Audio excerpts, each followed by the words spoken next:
அன்பான இதயங்களுக்கு வணக்கங்க. இப்போ நாம் நாட்டு சோளம் எப்படி தயாரிக்கிறதுன்னு பார்க்கலாம்.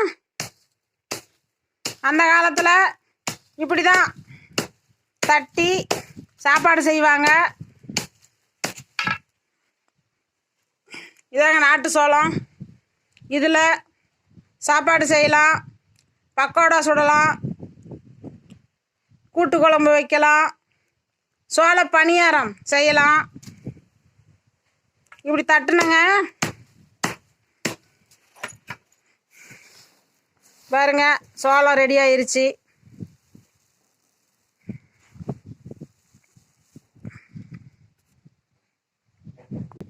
பாருங்க, சோளம் தயார் செஞ்சிட்டோம். இதை நாம்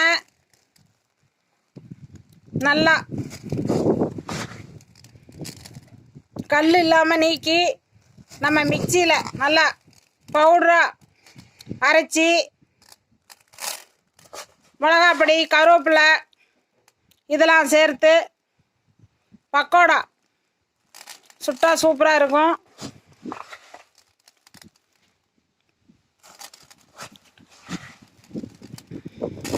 இது கிராமத்தில் நிறைய ஏக்கர் கணக்கில் சோளம் விதைப்பாங்க. நல்ல விளைச்சலும் நல்லா இருக்கும். இது மாடுகளுக்கு தட்டு அறுத்து தீவன புல்லாக கொடுப்பாங்க மாடுகளுக்கு. இது நிறைய வெரைட்டி செய்யலாங்க இந்த சோளத்தில்.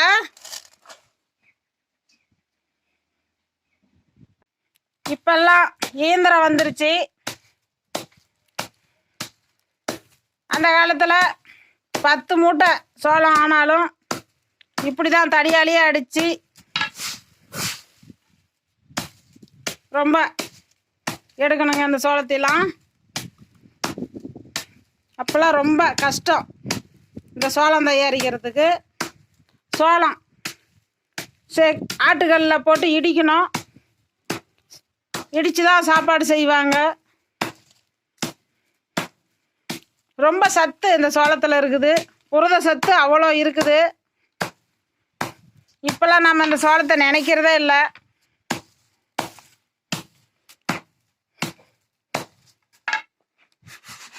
நான் இந்த சோளத்தில் என்னென்ன வெரைட்டி செய்யலான்னு நெக்ஸ்ட் வீடியோவில் சொல்கிறேங்க.